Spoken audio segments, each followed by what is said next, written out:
کبھی سوچا ہے کہ آخر ایسا کیوں ہوتا ہے کہ کچھ آوازیں گونجتی ہیں اور کچھ بس ختم ہو جاتی ہیں؟ آج ہم اسی راز سے پردہ اٹھائیں گے۔ ہم بات کریں گے آواز کے انعکاس کی، یعنی گونج اور بازگشت کی، اور دیکھیں گے کہ یہ ہمارے سننے کے تجربے کو کیسے پوری طرح بدل کر رکھ دیتی ہے۔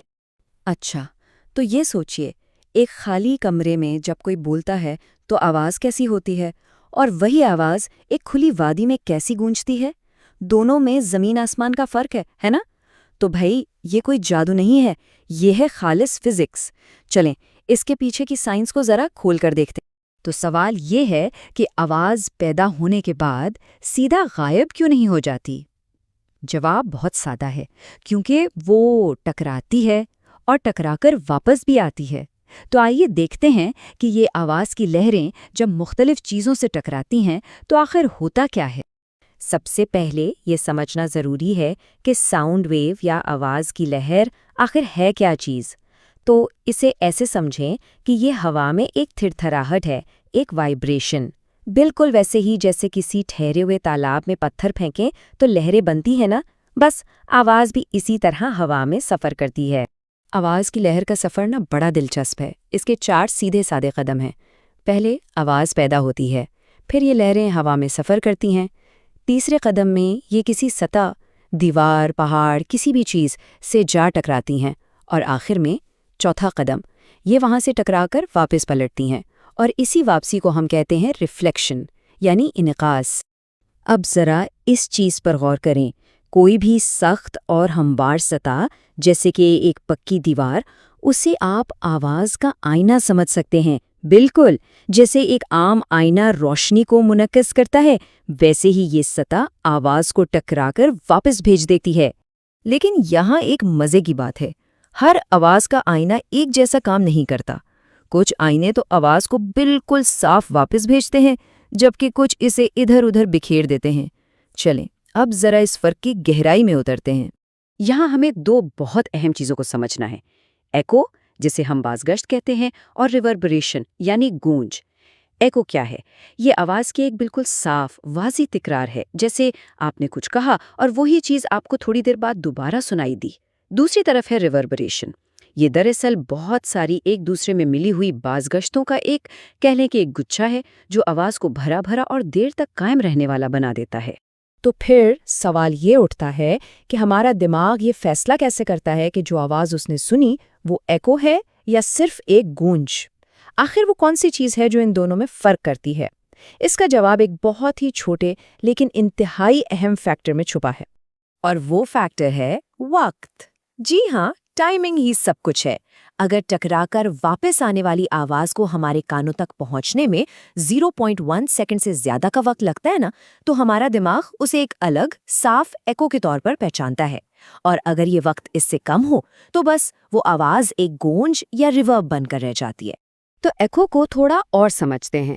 یہ ایک اکیلا، بالکل صاف انعکاس ہوتا ہے۔ یہ عام طور پر تب ہوتا ہے جب آواز کا سورس، یعنی جہاں سے آواز آ رہی ہے، ٹکرانے والی سطح سے کافی دور ہو۔ اس کی سب سے بہترین مثال کسی وادی میں یا پہاڑوں کے بیچ کھڑے ہو کر چیخنا۔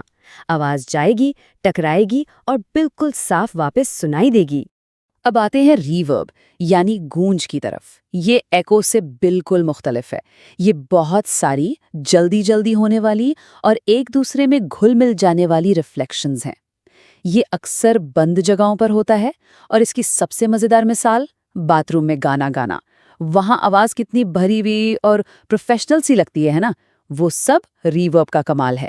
اچھا، تو اب جب ہم اس کے پیچھے کی سائنس سمجھ چکے ہیں تو اب دیکھتے ہیں کہ ہم انسان ان اصولوں کو اپنی مرضی سے کیسے استعمال کرتے ہیں۔ جی ہاں، ہم اپنے ارد گرد کی آوازوں کو باقاعدہ ڈیزائن کرتے ہیں۔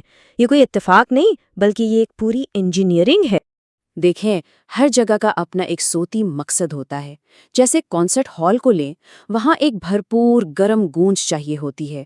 اس کے لیے وہاں مڑے ہوئے لکڑی کے پینلز اور پیچیدہ ڈیزائن استعمال ہوتے ہیں۔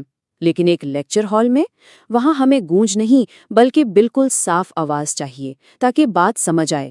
اس لیے وہاں آواز کو جذب کرنے والی ٹائلز اور قالین بچھائے جاتے ہیں، اور ریکارڈنگ اسٹوڈیو، وہاں تو آواز پر مکمل کنٹرول چاہیے، اس لیے وہاں اکوسٹک فوم کا استعمال ہوتا ہے۔ تو اگر سخت سطحیں آواز کے آئینے کی طرح ہیں تو پھر نرم سطح کیا ہیں؟ وہ ہیں آواز کے اسفنج۔ بالکل، یہ آواز کو واپس بھیجنے کے بجائے اپنے اندر جذب کر لیتی ہیں۔ جیسے ہمارے گھروں میں لگے پردے، صوفے یا قالین، یہ سب آواز کو پی جاتے ہیں اور کمرے کی گونج کو کم کرتے ہیں۔ چلیں اب آخر میں آواز کے اس کھیل کو ایک بالکل نئے اور ذرا شاعرانہ انداز سے دیکھتے ہیں۔ کیا ایسا نہیں لگتا کہ یہ جو آوازیں ٹکرا کر واپس آتی ہیں، یہ گزری ہوئی آوازوں کے بھوت ہیں؟ جیسا کہ کہا جاتا ہے، ہر ریفلیکشن ایک گزری ہوئی آواز کا بھوت ہے، اور ہماری دنیا ان بھوتوں سے بھری پڑی ہے۔ اس کا مطلب یہ ہوا کہ ہم ہر لمحہ جو کچھ سن رہے ہیں وہ دراصل ماضی کی گونج ہے، ماضی کی ایک یاد ہے۔ تو اگلی بار جب کوئی کمرہ لائیولی یا بہت خاموش محسوس ہو تو یاد رکھیے گا کہ یہ صرف ایک احساس نہیں ہے، اس کے پیچھے فزکس کام کر رہی ہے۔ یہ وہی ماضی کی آوازوں کے بھوت ہیں جو اس جگہ کے ماحول کو بنا رہے ہیں۔ تو آخر میں یہ سوال رہ جاتا ہے کہ کیا ہم جو کچھ بھی سنتے ہیں وہ صرف ایک آواز کی یاد ہے، ایک ایسا لمحہ جو کب کا گزر چکا، لیکن اس کی لہریں، اس کی گونج آج بھی ہمارے ارد گرد زندہ ہے؟ اس بارے میں سوچیے گا ضرور۔